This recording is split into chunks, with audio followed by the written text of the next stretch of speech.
The Secrets of Doctor Who is brought to you by the Star Quest Production Network and is made possible by our many generous patrons. If you'd like to support the podcast, please visit sqpn.com/give. One day, I shall come back. That's it. I've been renewed. Is when a Time Lord's body wears out, he regenerates. I'm a Time Lord. I'm not a human being. I walk in eternity. Bravehearty. Change, my dear, and it seems on a moment too soon. Unlimited rice pudding. Position healers. Wearing a bit thin. Fantastic. I am Scottish. I can complain about things. Ta-da! Ooh. Should be fine.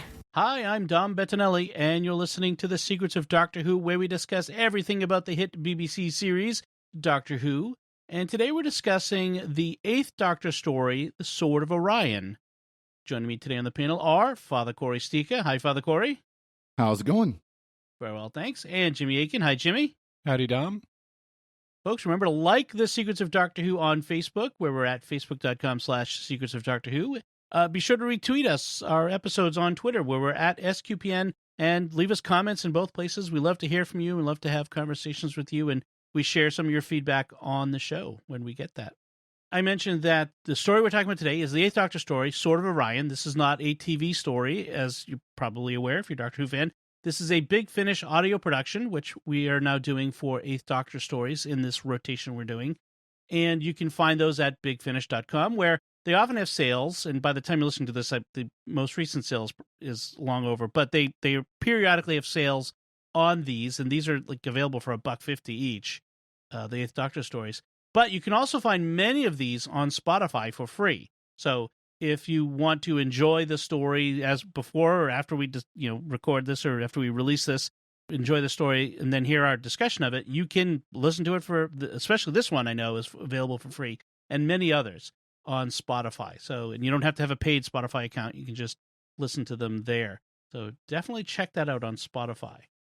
So this one we're talking about is an Eighth Doctor story, one of the first ones released in February of 2001. And it's about a couple hours long. It's about 2 hours long, the whole story. It's the equivalent of 4 TV episodes of the shorter format. Yeah. That's right. It's in 4 parts, essentially. The way they've put it together. Yeah. This one also is interesting in that it's a remake of an audio-visual story. Audio Visuals was a group of fans that back in the 80s and 90s, so actually back when Doctor Who was still on the air, they were making fan fiction of Doctor Who. It was unlicensed. They were doing audio recordings, like Nicholas Briggs, who today is known for playing the Daleks, would play the Doctor and stuff. But the guys who, and this was one of the stories they did, but then the guys who did audio visuals later went on to do other projects.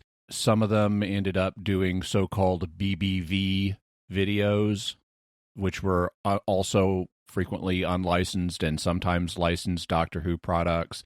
And others went on to work with Big Finish, and others then, and various print Doctor Who fan productions, and then they graduated to working on the TV show. And so that generation of British fans came up with this story and later went on to work on the show.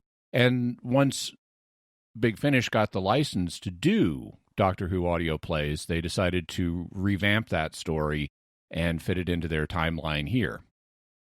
Was it originally an Eighth Doctor story? Do you know? I don't know if the Doctor was the Eighth Doctor, but I do know that, and in fact, some of the productions, like when Nicholas Briggs played the Doctor, he often would be an unspecified future incarnation. Okay. But there are detectable elements of how it's been adjusted to make it fit the Big Finish chronology, because this episode starts with the Doctor and Charley being concerned about Ramsay the Vortisaur. Right. It's a kind of, pteranodon-like life form that lives in the time vortex that we met in the previous story.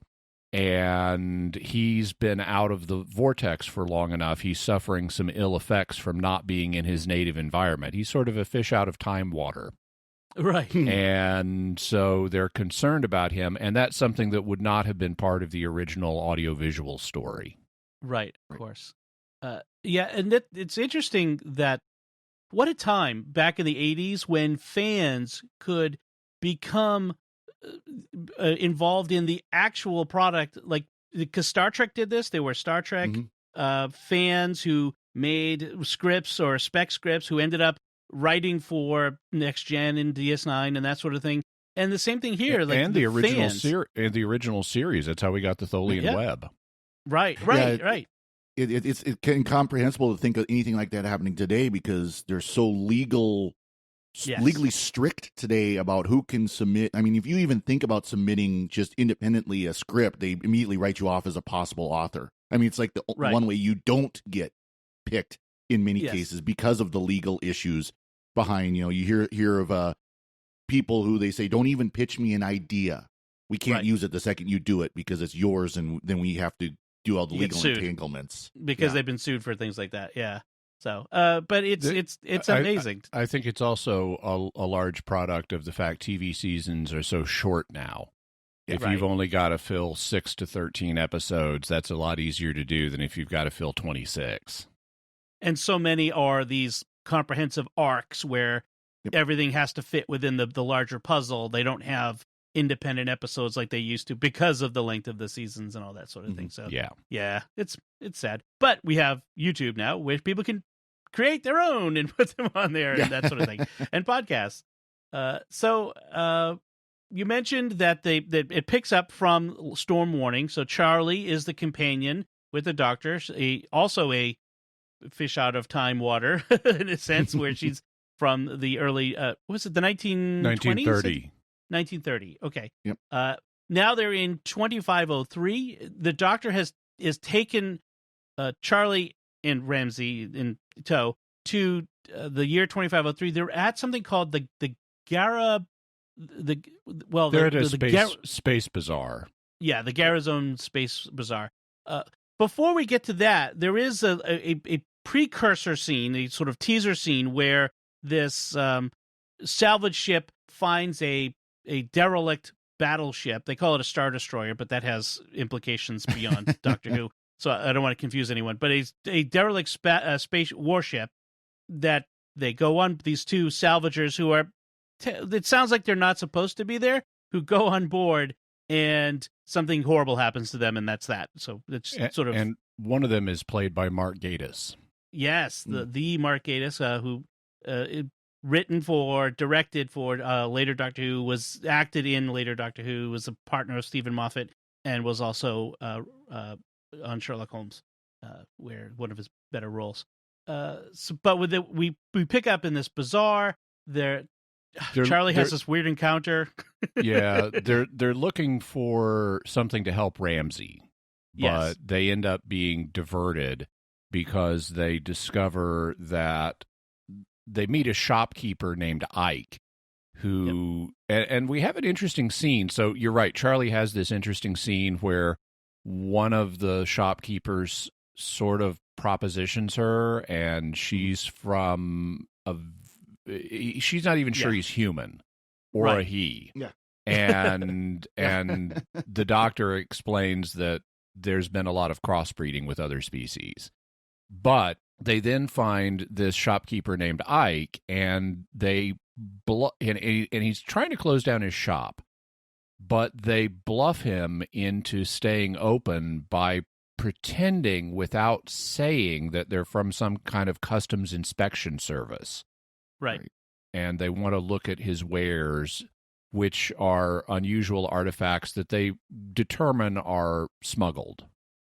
And so it turns out that Ike is a smuggler, but he also has a legitimate day job working this scrap salvage business.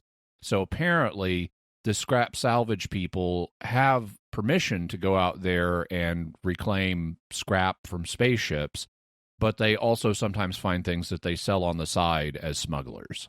Right. Let's get a side hustle going in this bazaar. Yeah. and he needs to get going. There is one point where the Doctor's in Ike's shop where he finds a recorder and plays a few notes. I don't know if you caught that. Yeah. Badly, by the way. Badly. It's a throwback to the second Doctor. They find a gold-plated Cyberman head, which is ironic.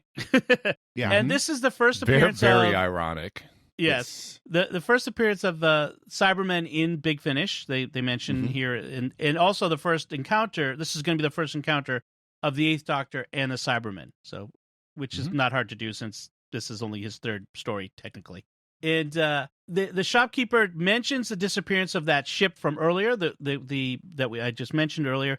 It was called the Silver Jackal, just for, and he worries that the Doctor's connected to that disappearance somehow. The Doctor does take this moment of finding the Cyberman head to explain a bit to Charley and to the audience, who may not know, about the Cyber War, and he assures Charley that the Cybermen are still locked in their tombs on Telos. That was from the Tombs of the Cybermen second Doctor episode that we've already talked about. And they're not. Just spoilers, they're not still locked in their tombs. We have a case of near TARDIS separation in this first part of the story because they've parked the TARDIS in an out-of-the-way place in a warehouse, and it so happens that the warehouse they've parked it in is all of the contents of that warehouse are scheduled to be loaded onto a spaceship. And so they discover the TARDIS is being loaded aboard this scrap ship, and they've got to hop aboard the scrap ship in order to avoid being separated from the TARDIS. And it happens to be Ike's ship as well. And it's got this new captain, Captain Jansen, and she's hot to take off really quick. Like, she's really in a hurry, and she's it strikes me she's very squared away, disciplined, and the rest of the crew are sort of space piratey. They're slacker smugglers, yeah.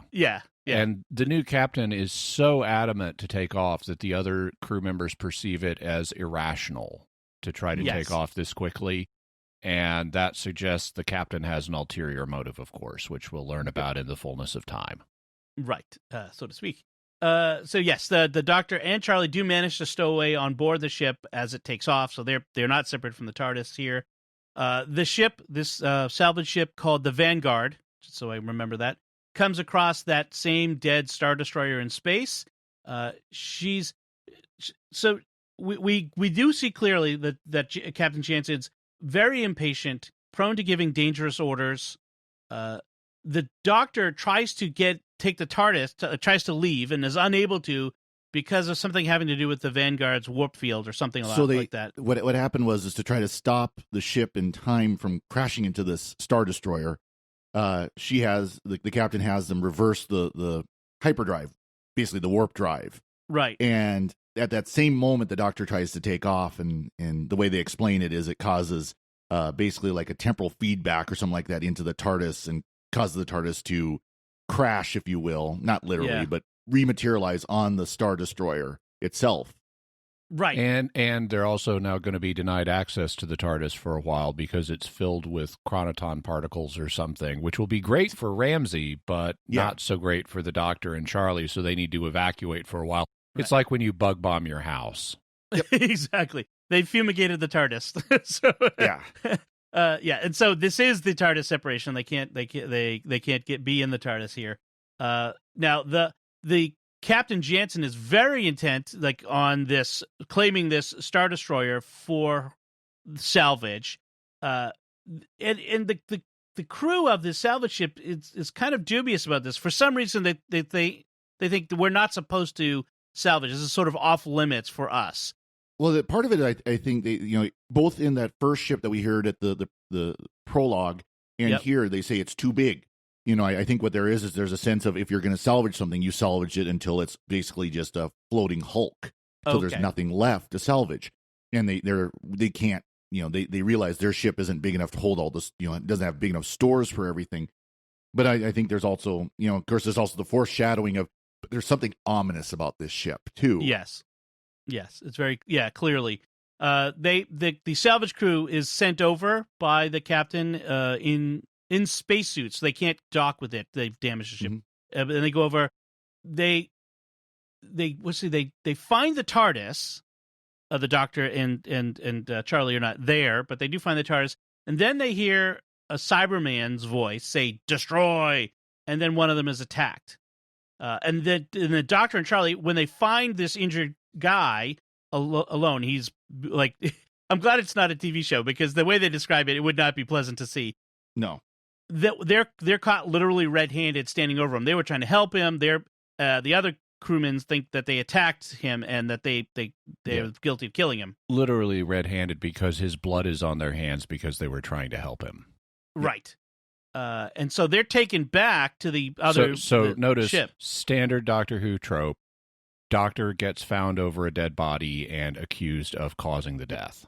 Yes, that is a classic trope in the series. And that immediately leads us into another classic Doctor trope, which is you have a division of the people the Doctor is dealing with where at least one of them is highly suspicious of the Doctor. Yes. And another is sort of more reluctantly supportive of the Doctor. So Grash, one of the crewmen, is all for killing the Doctor and Charlie immediately because they're clearly guilty. And as if you don't take them to space prison or space court or something. Space justice. Yeah. and the captain, though, is kind of more reasonable. And so you have that standard irrational Doctor hater versus more rational Doctor open-mindeder trope. You definitely got the law, the stereotypical law of the sea of crime has been committed on the sea, therefore it must be adjudicated and executed on the sea as well, type of deal. Yeah, frontier justice. Yep. So back on the other ship, the Vanguard, the salvage ship, the Doctor starts to see signs of what will clearly be a Cybermat. I mean, we as Doctor Who fans, we know what he's seeing because we know there's Cybermen involved. We know that he sees scratches and sees something has come on board and that sort of thing. It's a Cybermat that's loose on the Vanguard. And it ends up cutting off lots of ship systems, life support, the engines, all that sort of thing. Meanwhile, the crew of the salvage ship mutiny against the captain. Well, at least one of them does, and the others kind of go along sort of reluctantly. Yeah. And they want to get out of there, and she's intent. She's gone all Captain Bligh. Is it Bligh? No, who's... Queeg. Queeg, thank you. Oh, or Ahab. That would work, Ahab. too. Yeah, she's got all Ahab on the white whale of the this cyber. It's a cyber warship. Let's just be clear on that, because there are Cybermen on board. It must be a cyber warship, and the ship engines are dead. They can't leave because the Cybermat destroyed them. The Doctor and the captain are sent back over to the warship. Yeah. Now, I want to note, it's not clear to me that this is actually a mutiny. I mean, that it qualifies as a mutiny, because a mutiny is an illegal action. And it seems to me that under the policies of the corporation they're working for, Grash is within his authority to relieve the captain of duty when she does certain kinds of actions, which she has now done.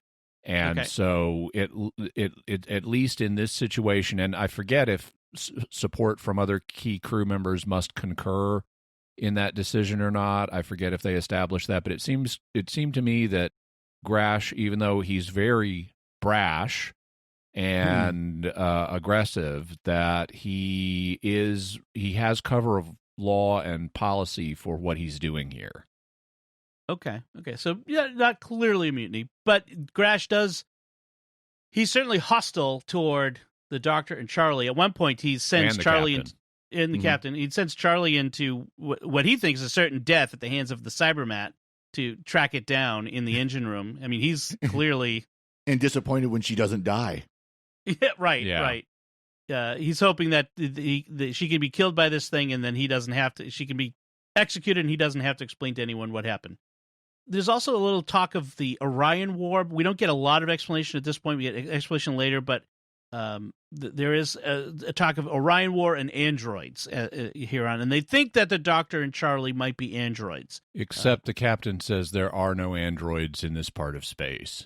Right. Clearly, the captain is right. Spoilers. I won't go there. So the Doctor and the captain are sent back over to the warship. What are they sent there for? I forget what they're sent back for. Reasons. Stuff I think to get stuff to repair the ship. But when they get the Doctor, I note the Doctor says keep to Captain Jansen, keep your gun handy. So the Doctor's not opposed to her using her weapon. He also tells other people, bring that gun and come with me and stuff like that. So he's very definitely not the modern pacifist Doctor, which is great. Yeah. And they do encounter Cyberman, and she shoots it, and that gun seems to be very good at shooting Cybermen. It kills it with a shot. Yeah. By the way, interesting, even though I don't think this is the real explanation, you could see the Eighth Doctor as carrying over some of the Seventh Doctor's principles in that he doesn't shoot himself, he gets other people to do his shooting for him. That's right. There's a little bit of manipulation there. Except it's not as manipulative. It's just grab that gun and come with me. Yeah. Right. So he does note that this Cyberman there's something weird about it. It was only partially frozen, like it was partially suspended animation, like the ones on Telos, but not quite, and that's why it went rogue or something like that. But he does deduce that must mean there are other Cybermen aboard this ship. So that's the conflict that we're going to have here. And it does turn out, yes, the other Cybermen are awake. They're trying to revive the Cyber leader. They're unsuccessful because of the damage to their own ship. So that's why they're trying to take over the other ship. They send a couple of Cybermen across the space in between to the salvage ship to take it over. And by this point, we're in episode 3, and we've had a really slow build to the Cybermen becoming active. Yep. Yes. It is a bit of a slow start here. Like, there's a lot of tension, a lot of ominousness, but there's not a lot of action in these early parts. So Charlie gets friendly with at least one of the crew members. His name is Vol, and he likes Charlie, or at least doesn't want her to die. But they sent him to go kill Charlie and blame it on the Cybermat, which is fortunate for Charlie, but unfortunate for their plan. Meanwhile, the Doctor and Jansen on the warship, they find 1,000 corpses in the middle of cyber conversion. So this was a cyber conversion ship.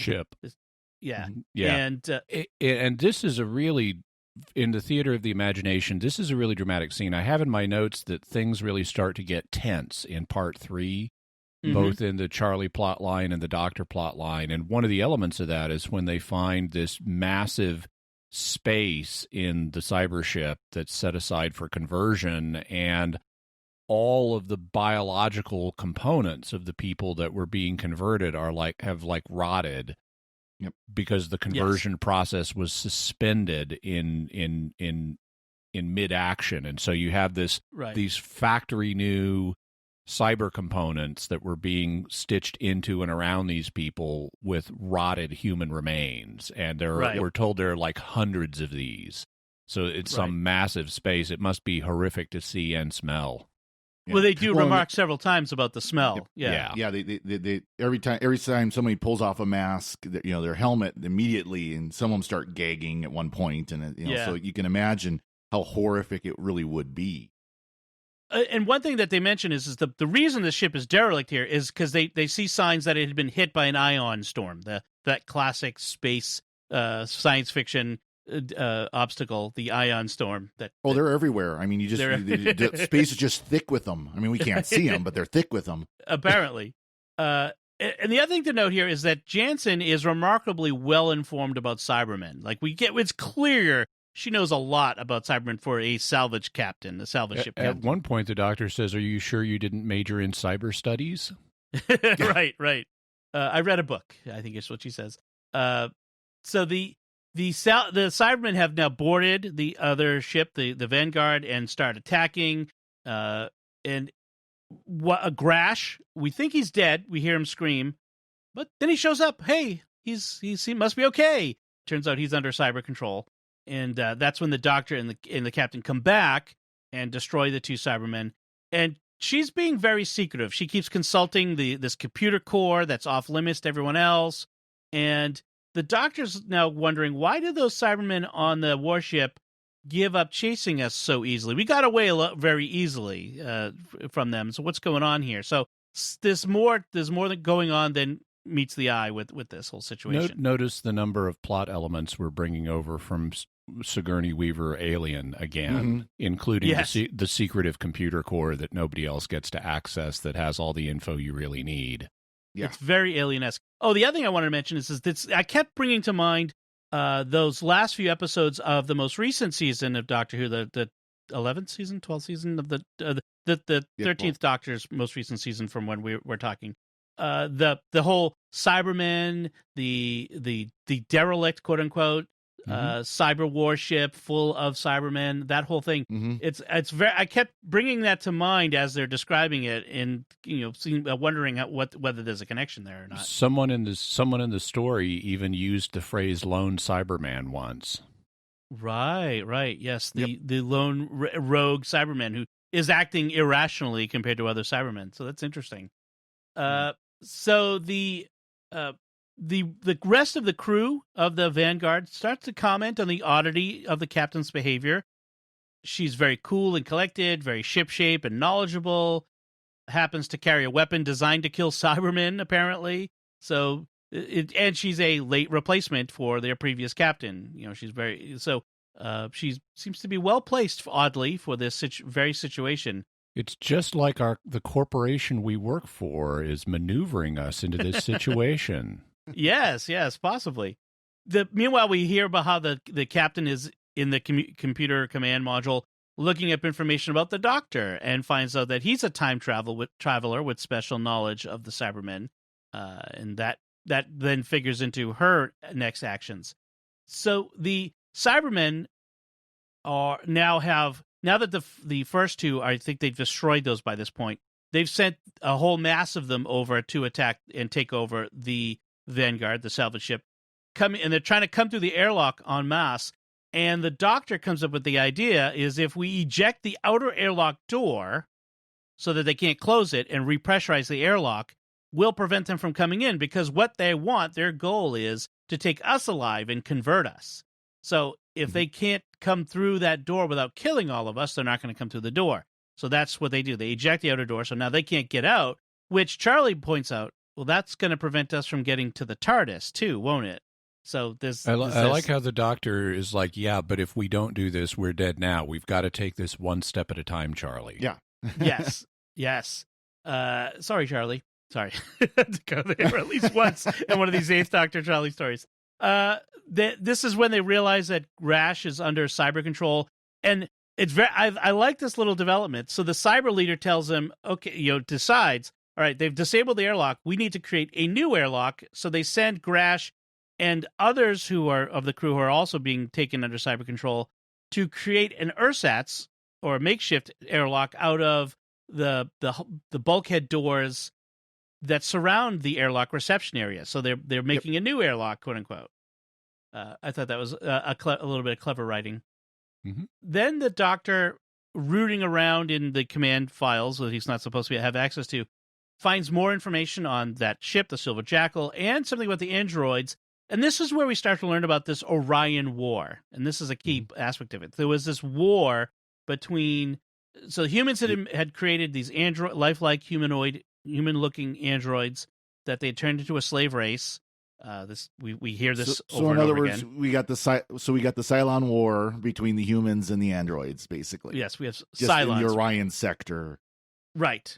And that's why it's the Orion War, the Sword of Orion, etc. And so the androids were outlawed after they demanded equal rights. And then when they couldn't win, the androids determined they couldn't win, they all went to the Orion system and gave the humans there an ultimatum to accept them as equals or leave. And then that's what started the Orion War. And so I like there's a couple of layers we're going to get to here in the twists and turns. Notice they didn't decide to just wipe out humanity. That's like, accept us as equals or go. Right. Yeah, accept as equals or leave. They're not quite Cylons in that case. So the Doctor deduces that Captain Jansen knew this cyber ship was here all along and came for it specifically. So that's a key clue that is a bit misleading, because the information he gets tells him that she's an Earth spy agent carrying out something called Operation Sword of Orion, which is the aim is to take control of the Cybermen as soldiers in the war, he presumes, on the side of Earth. This is the first presumption that the humans have not learned their lesson and are going to try to use Cybermen as a weapon against the androids. Okay, so we'll put a pin in that for now. And that's so. Meanwhile, the Cybermen are on board. Vol, Chev, and Grash have now under cyber control. Everyone else puts on the spacesuit and goes over to the warship. Since they've lost the Vanguard, they're going to go back to the other ship because the Doctor knows that's where the TARDIS is. We can get in that and get out of here. And that is, I guess, a flaw in some of the reasoning behind the airlock stuff. Because if the Cybermen knew they had EVA suits, they could have just said, "Okay, so let's rip open this door, and that will force them to quickly get into their EVA suits." Right. That would have been yes, or at least given them a warning, like you can either die as we open this door or get in your EVA suit. Yeah, which is that is a bit of a flaw in the reasoning. Meanwhile, because the tension is not high enough, we have an ion storm on the way. Those badly timed ion storms. It came, maybe it came back. The same it one. Wasn't, the Doctor says it's coming back for a second round. Right, and of course, if they're caught in the storm while they're in between the ships, while they're outside, they'll die. So they have to get over. And the Doctor points out to the Cybermen that the first encounter you had with this storm, basically wrecked your cyber ship. And the second one is likely to finish it off. And the cyber leader is braving it anyway, just because he doesn't perceive another option. Right. And the Doctor tells him, "Oh, blind faith, that's what you're counting on." Right. That's not rational. Yeah.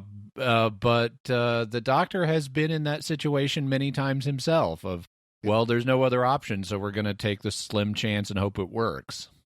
Right. And that's this encounter, the Doctor, and the group encounter the cyber leader. And so there's this counter-proposal going on. Jansen sells out the Doctor to the cyber leader. Take me to your cyber leader. She offers assistance getting their ship operational again in exchange for their alliance in the Orion War.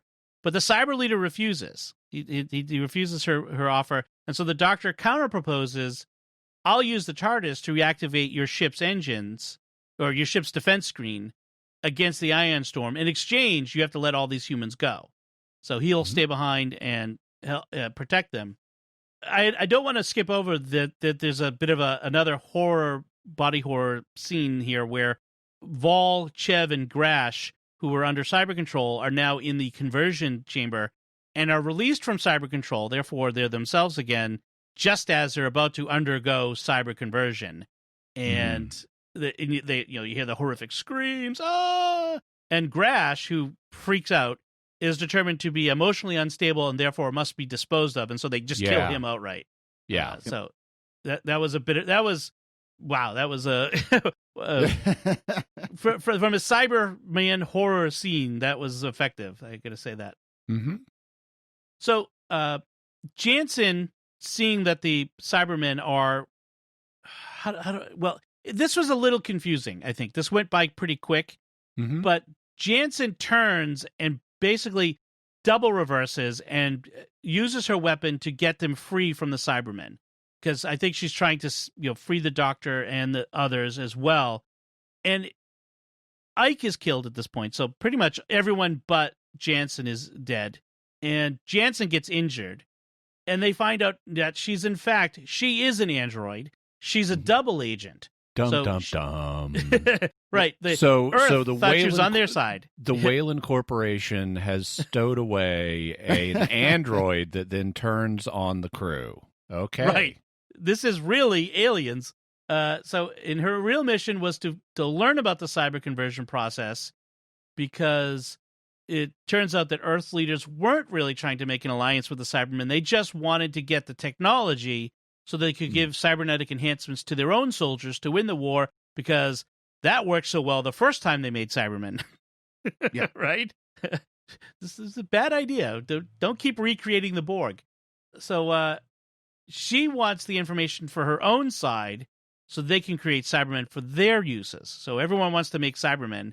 And the Doctor says, I will only take you home. I will only save you, take you off in the TARDIS, if you erase the information that in your head. And she's like, how do you know I've erased it? Like, how can I trust you? How can you trust me? Hanging a lantern on the obvious. Yep. Right. Well, he convinces her by trusting her to act like a human being, basically. In fact, giving her what the androids decide, which is, or demand, which is equal rights as a human being. And I have in my notes, Doctor trusts Captain, ? She just sold you out to the Cybermen and has been lying to you this entire time. Right. That is not exactly rational. He's going a little bit on blind faith there, I think. Yep. Yeah. In that one. Blind faith much? We're not out of the woods yet. The cyber leader reappears here after having been injured earlier. He's the villain who the monster that gets shot but doesn't die, shows up at the last second. That's a little bit of a trope. And he grabs Charley. They're all in their EVA suits still. He grabs her, and as they're getting onto the TARDIS, the cyber ship starts to break apart, and they have to put their helmets on. But Charley's life support was destroyed when she was grabbed by the cyber leader. So it turns out that Jansen gave her her own life support, whatever, to save her. The Doctor has passed out. He's been knocked out. And so he doesn't see what happens. But Jansen sacrifices herself to save Charley. And meanwhile, Jansen and the Cybermen are left drifting in space to shut down. They're not destroyed. They're all shut down by the absolute zero. Cold, we're told. They don't need to breathe, but the cold will get them. Right. And the lesson at the end that we're told is, while the Cybermen are arguably more human than Jansen is as an android, she showed herself to act more human through self-sacrifice and trust. So that's sort of that's our moral for the story in the end here. Also, she may not die either. Right. But she will be frozen for a time, and the Doctor can't find her on the scanner to revive her. Right. And so the Cybermen are left in space. And to tie things up, Ramsey, as you mentioned, seems to have been cured of whatever was ailing him by the chronoton particles or whatever that was flooding the TARDIS earlier, and the TARDIS is now available to be used by them. It's safe again, and that's where we end it. So, what do you guys? Any last notes about this episode as we discussed it? When I got kind of a kick out of it, I thought it was kind of an interesting idea that Garazone Central was, such an old place that the old air conditioning causes so much condensation that it starts raining inside of it. Right, because it's a closed station. It's not a surface of a planet. It's basically like a sphere and floating around in space, or however you want to put it, between two stars, the way they expressed it. But that the air conditioning causes rain, which is actually kind of an interesting way to do it, Yeah, yep. Jimmy, other notes? I thought that the first two episodes of this could have been one. Yeah. I thought that the story was slow getting off the ground. It does eventually become interesting and also somewhat confusing, but I like the characterization. The actors are doing a great job. I liked all of the actors. Paul McGann and India Fisher were great. The story has a lot of interesting things. I like how Charley tries to relate futuristic stuff to a 1930s framework.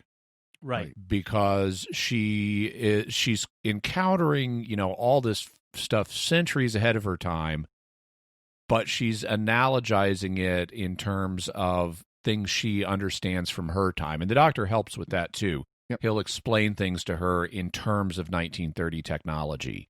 And so I like that. It kind of reminds me of how Jamie interacts with stuff. Right. And she's obviously very capable. She is rolling with all this stuff that she must barely comprehend, but she understands enough of what she's seeing to say, well, wait, then why don't you do this? Right. Yeah. And that's nice. Overall, it was an enjoyable story. It's not the best Big Finish story I've seen, but it's a competent Big Finish story. Yeah. It also tends to hew pretty closely to standard Doctor Who story structure. You have You have the tease of the villain at the end of episode 1. You have the big reveal of the villain at the end of episode 2. You have, rising tension in 3. Things get really bad at the end of 3, and then you pay off everything in 4. Yeah. And that's understandable because this was very early on in Big Finishes. Yeah. I mean, this was only their 17th story in their monthly range. So, I mean, it's only been a year and a half that they've been producing these stories at that point. So it's understandable. Yeah, it's interesting. I think some of the best companions, especially in Classic, are the ones who are really out of our time. They're not from whether it's 1980 when they were producing it then or not, to 2020, that they were really people from the 30s or from the 18th century or they and I or really from the 22nd, like Zoe, Jamie and Zoe, the boy from the past and the girl from the future. That was a great combination. Yep. Right. Or from other planets like Nyssa or who's the one with the Fourth Doctor with she was sort of savage. Leela. Having them really different, and that's something that New Who has only kind of hinted at sometimes. Like Nardole was great because he was not very alien. He was not a 21st century British citizen. You know what I mean? It's like all the rest have basically been. Who else have there been others who were sort of like that? Well, and the nice thing with Charley is era. being from the 30s. She understands electricity and motors and cars and things like that. Right. So that she's got a frame of reference for technology that the doctor can say, okay, well, this is like a flying car. Right. And she can kind of understand it. I like how she still uses 30s jargon. It's like, if you do that, won't it blow your electrical? Yeah. Yes. And death ray. Yeah, death ray. And then she talks about like the spaceships in terms of sailing ships. I love the futuristic reaction to when she talks about death ray, because today we have energy weapons, but we don't call them death rays. So it's like, death ray, what? Right. Well, I mean, I suppose it could hurt you if you used it incorrectly, but it's not really a death ray. Yes. So I do wish there would be more diversity in that sense in New Who TV of companions, that we could have interesting viewpoints from characters like we did with Nardole was great. We loved Nardole because of that interesting perspective he provides. And if we could get 12th century guys from 12th century India or 23rd century African guy from Kenya or something, just really go outside the box and really show us something interesting and new, that would be great. But they haven't done that. Might have an opportunity with the upcoming season, because the rumors are it's just going to be Yaz will be the only companion in the next season. Will they take that opportunity? And probably not. Yeah, add somebody really interesting and new and different. Yeah, I mean, this is similar. The New Who doesn't take as many chances as Classic Who, I think, in that sense. I think they're really sort of stick to a formula, an approved formula. We have to have, for the longest time it was, we have to have young, pretty Doctor's My Boyfriend companions, which we did for a long time. And, at least we've kind of broken that mold a little. But I would like to see more. And that's one of the great things about Big Finish, like we're doing, is they do take more of those chances. And there's some very interesting companions, very interesting stories. From this one, I did like it. I didn't catch the alien analogies from the movie Alien and Aliens, but it really clearly is an homage to Aliens there. It was a good Cyberman story. It gives just enough of the Cyberman body horror aspects to satisfy.